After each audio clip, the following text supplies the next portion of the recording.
Hello students, welcome back to our channel PSC for CBSE. और आज के lecture के अंदर हम डिस्कस कर रहे हैं अपना सोशल साइंस क्लास 10th और चैप्टर नंबर 2 है हमारा भारत में राष्ट्रवाद का उदय। इसके 2 लेक्चर ऑलरेडी हमारे चैनल पर पीएससी फॉर सीबीएसई पर आपको मिल जाएंगे। वहां पर आप जाकर चैनल को सब्सक्राइब भी कर लीजिए और प्लेलिस्ट में जाकर इसके जो प्रीवियस जो हमारे लेक्चर हैं उनको भी आप देखेंगे तो आगे वाले लेक्चर आपको बेहतर और अच्छे तरीके से समझ में आ जाएंगे।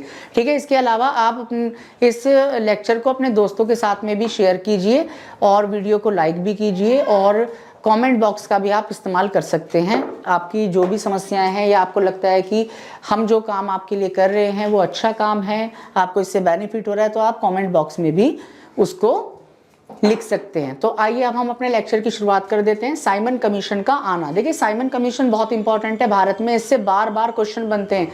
एक बात आप हमेशा याद रखना कि 10th क्लास का जरूर सिलेबस है, लेकिन जो बड़ी बड़ी परीक्षाएं होती हैं, यहाँ तक कि हमारी जो यहाँ तक जो हमारी यूपीएससी की और यूपी पीसीएस की जो बड़ी बड़ी परीक्षाएं होती हैं, उन परीक्षाओं से भी यहाँ से क्वेश्चन पूछ लिए जाते हैं। जो चीज़ें हमको कई बार छोटी लगती हैं, तो हमें अभी से ही ध्यान से पढ़ना है। जब हम ध्यान से अभी से ही पढ़ेंगे तो आगे का रास्ता हमारा क्या हो जाएगा, आसान हो जाएगा, इजी हो जाएगा। तो देखिए, 1919 में ब्रिटिश सरकार के द्वारा जो सुधार किए गए, 1919 में ब्रिटिश सरकार ने क्या किया था, भारत में कुछ सुधार किए थे जिनको क्या कहा जाता है, उनको कहा जाता है चैम्सफोर्ड सुधार। चैम्सफोर्ड सुधार इनको कहा जाता है, मॉन्टेस्क्यू चैम्सफोर्ड सुधार। और ये सुधार कब किए गए थे? सुधार किए गए थे भारत में 1919 के अंदर। ठीक है, तो 1919 में ब्रिटिश सरकार के द्वारा कुछ सुधार किए गए थे। अब ये सुधार कितने हुए, कितने नहीं हुए, तो इसकी समीक्षा करने के लिए एक कमीशन, एक आयोग भारत आया था, साइमन कमीशन जिसको नाम दिया गया। और ये कमीशन जो था ये बनाया कब था ब्रिटिश सरकार ने? 1927 में। ठीक है, 1919 में ब्रिटिश सरकार के द्वारा जो सुधार किए गए भारत के अंदर, उसकी समीक्षा के लिए साइमन कमीशन बनाया गया 1927 में। और इस साइमन कमीशन के, साइमन आयोग के जो अध्यक्ष थे उनका नाम था sir John Simon. Sir John Simon इनका नाम था, और जिसकी वजह से इस आयोग का नाम क्या पड़ गया? इस आयोग को किस नाम से जाना गया? साइमन कमीशन के नाम से जाना गया। क्यों? क्योंकि sir John Simon was the chairman of the Simon commission, इसीलिए इसको साइमन कमीशन के नाम से जाना गया। इस आयोग में कोई भी भारतीय सदस्य शामिल नहीं था। देखिए, दर्द हमारा, मरीज, हम डॉक्टर के पास हम जा रहे हैं और हमको ये कहा जा रहा है नहीं नहीं, मरीज कुछ नहीं बोलेगा, मरीज कुछ नहीं बताएगा, डॉक्टर अपने आप देख लेगा बस। अरे तो ये ऐसा थोड़ी होता है। तो यही ब्रिटिश सरकार ने किया। पीड़ित हम हैं, प्रॉब्लम हमें, सुधार हमारे ऊपर लागू हुए, वो सुधार कितने सही रहे, कितने सक्सेसफुल नहीं हो पाए, ये तो कौन बताएगा? ये तो वही लोग बताएंगे ना जो भारतीय हैं। और उन भारतीयों को भैया, उन भारतीयों को इस आयोग में कोई जगह ही नहीं दी गई, उन भारतीयों को इसमें कोई स्थान ही नहीं दिया गया। केवल अंग्रेज लोग आएंगे, वो आकर भारत में दशा देखेंगे और अपनी रिपोर्ट बना देंगे, बस हो गया काम, छुट्टी। तो ऐसा नहीं, इस आयोग में कोई भी भारतीय सदस्य क्या नहीं किया गया, शामिल नहीं किया गया। इसलिए कांग्रेस ने और जो भारत के नेता थे उन्होंने ये डिसाइड किया कि हम इस साइमन कमीशन का क्या करेंगे, हम इस साइमन कमीशन का बहिष्कार करेंगे। जहां कहीं भी इस आयोग के सदस्य गए, साइमन कमीशन के सदस्य, उन्हें काले झंडे दिखाए गए और साइमन कमीशन वापस जाओ, साइमन कमीशन गो बैक, इसके नारे भी लगाए गए। और आप यहां देखेंगे लाहौर के अंदर, लाहौर में लाला लाजपत राय पर इस आयोग का विरोध करने के दौरान पुलिस द्वारा लाठी चार्ज किया गया। जब वो वहां पर इस साइमन कमीशन का विरोध कर रहे थे अपने समर्थकों के साथ में, तो वहां पर पुलिस ने उस विरोध को दबाने के लिए, विरोध को कुचलने के लिए पुलिस ने वहां पर लाठी चार्ज कर दिया। और इस लाठी चार्ज में हमारे देश के प्रमुख नेता लाला लाजपत राय, जिनको पंजाब केसरी कहा जाता है, वो पहले घायल हो गए और बुरी तरह से घायल हुए और बाद में उनकी मृत्यु भी हो गई थी। साइमन कमीशन 1928 में भारत आया था। 1927 में तो ये बन गया था, लेकिन ये भारत कब आया? ये भारत आया 1928 में। ठीक है, अब नेक्स्ट टॉपिक है हमारा कांग्रेस का लाहौर अधिवेशन, the Lahore session of the Congress. 31 दिसंबर 1929 देखिए जो तारीखें होती हैं इतिहास के अंदर, जो तिथि होती है वो बहुत महत्वपूर्ण होती है, और यही जो तारीखें होती हैं, यही जो दिन होते हैं, यही जो आपके सामने डेट्स दी जाती हैं, ये आपको बहुत अच्छे नंबर दिला सकती हैं पेपर के अंदर। तो इतिहास के अंदर खेल ही क्या है, इतिहास के अंदर सबसे बड़ा रोल इन तारीखों का ही तो होता है। इन डेट्स को आपको याद करना होता है कि कौन से दिन कौन सी महत्वपूर्ण घटना घटी। सब डेट्स तो नहीं, लेकिन जो आपके सिलेबस में आपको अच्छे नंबर दिला सकती है, कम से कम वो डेट तो आप याद कर ही सकते हो। 31 दिसंबर 1929 को रावी नदी, कौन सी नदी की बात करें, रावी नदी, और ये रावी नदी किसकी सहायक नदी है, ये नदी है भैया सिंधु नदी की सहायक नदी। देखिए रावी, सतलुज, व्यास, झेलम, चिनाब, ये 5 सहायक नदियां हैं। किसकी सहायक नदियां हैं, सिंधु नदी, जिसको इंडस रिवर कहते हैं। तो 31 दिसंबर 1929 को रावी नदी के तट पर किनारे पर कांग्रेस का लाहौर अधिवेशन हुआ, और इस अधिवेशन के अध्यक्ष कौन थे, इस अधिवेशन के अध्यक्ष थे हमारे देश के प्रथम पीएम पंडित जवाहरलाल नेहरू। और इस अधिवेशन में पहली बार कांग्रेस ने पूर्ण स्वराज की मांग की। कांग्रेस बनी कब थी, कांग्रेस बनी 1885 में दिसंबर में, और कांग्रेस तब से बनी, कांग्रेस ने कभी भी ब्रिटिश सरकार से ये नहीं कहा कि आप हमारा देश छोड़कर जाओ या हमारे देश को आज़ादी दो। कांग्रेस ने हमेशा लगातार ये कहा कि नहीं, ब्रिटिश सरकार से हमें सुधार कराना है देश के अंदर, ब्रिटिश सरकार से हमें निवेदन करना है, हमें एप्लीकेशन लिखनी है, हमें याचना देनी है, हमें प्रार्थना पत्र लिखना है। किस बात के लिए, कि आप हमारे देश में सुधार कीजिए, हमारे को ये प्रॉब्लम है, इसका सॉल्यूशन कीजिए। पहली बार कांग्रेस के लाहौर अधिवेशन के अंदर ऐसा हुआ कि जब कांग्रेस ने कहा कि अब हमें आपसे कुछ नहीं चाहिए, बस आप हमारे ऊपर एक एहसान कर दो, आप हमारा देश छोड़कर चले जाओ, अब हमें पूर्ण स्वराज चाहिए, हम अपने देश का शासन खुद चला लेंगे, देश हमारा राज तुम्हारा। अब ऐसा नहीं चलेगा, देश हमारा और राज भी हमारा, अब यही चलेगा। ठीक है, इस तरीके की बात की गई पूर्ण स्वराज के अंदर। और यह भी तय किया गया था लाहौर अधिवेशन के अंदर कि प्रत्येक 26 जनवरी को भारत अपना स्वतंत्रता दिवस मनाएगा। देखिए आप लोगों को थोड़ा सा ऑड लगेगा कि सर जी ये कह रहे हैं, सर जी ने शायद गलत तो नहीं लिख दिया कि भारत 26 जनवरी को अपना स्वतंत्रता दिवस मनाएगा, जबकि स्वतंत्रता दिवस तो हम 15 अगस्त को मनाते हैं। अरे 15 अगस्त 1947 को देश आजाद हुआ, इसीलिए हम 15 अगस्त को स्वतंत्रता दिवस मनाते हैं, लेकिन हमने अपना स्वतंत्रता दिवस अपने देश की आजादी से भी पहले ही मनाना शुरू कर दिया था।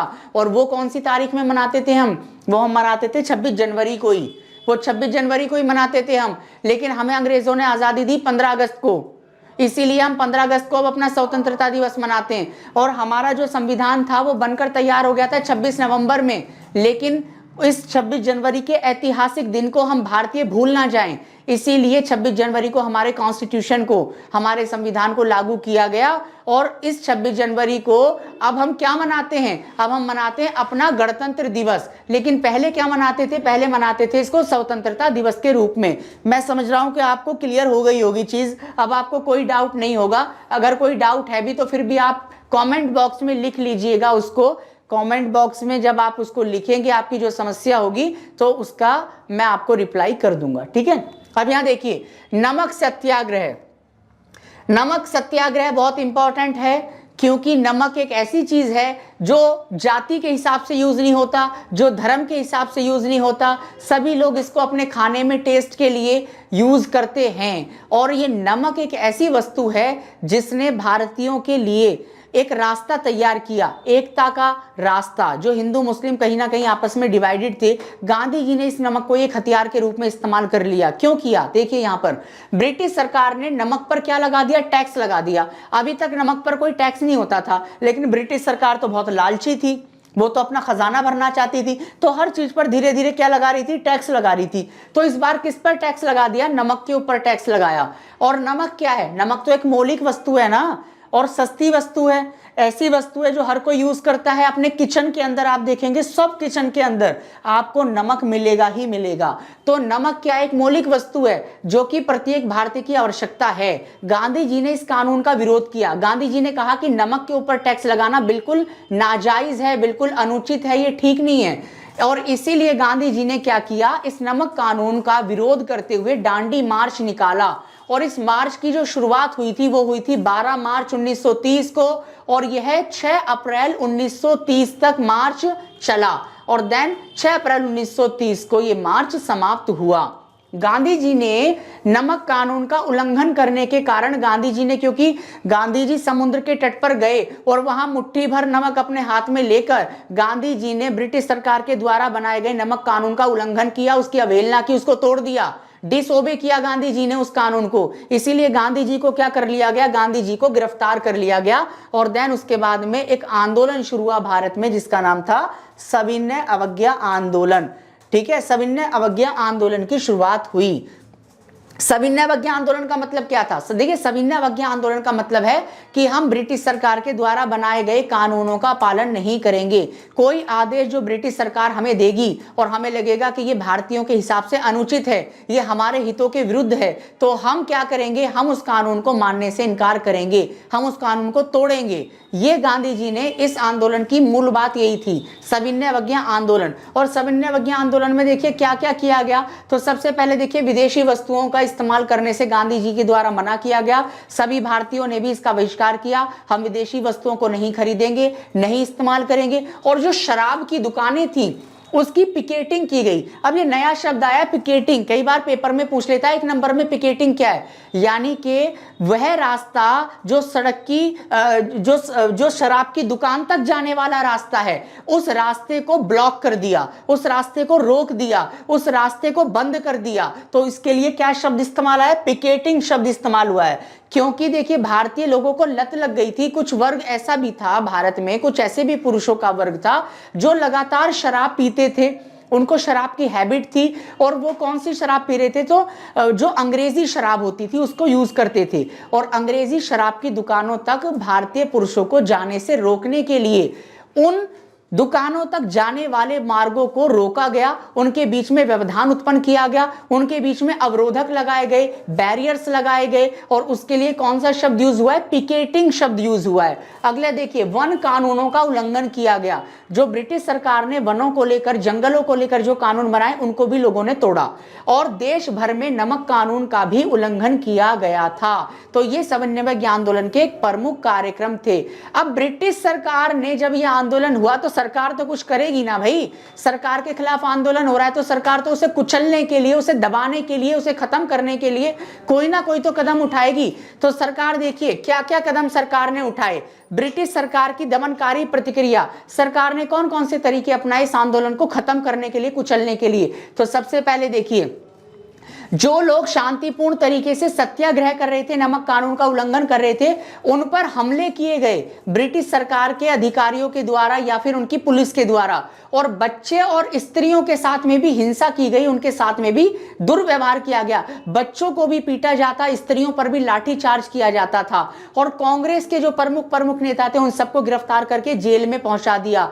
लगभग आप देखोगे 1 लाख लोगों को गिरफ्तार किया गया था इसी सविनय अवज्ञा आंदोलन के दौरान। और उनको जेलों में रखा गया था क्योंकि वह इस आंदोलन में भाग ले रहे थे, वो पार्टिसिपेट कर रहे थे। इसलिए ब्रिटिश सरकार ने उनको बड़े पैमाने पर, लार्ज स्केल पर क्या किया, उनको गिरफ्तार किया। 1 लाख लोगों को इसमें गिरफ्तार कर लिया गया था। तो हमने देखिए इस लेक्चर के अंदर क्या क्या हमने किया है।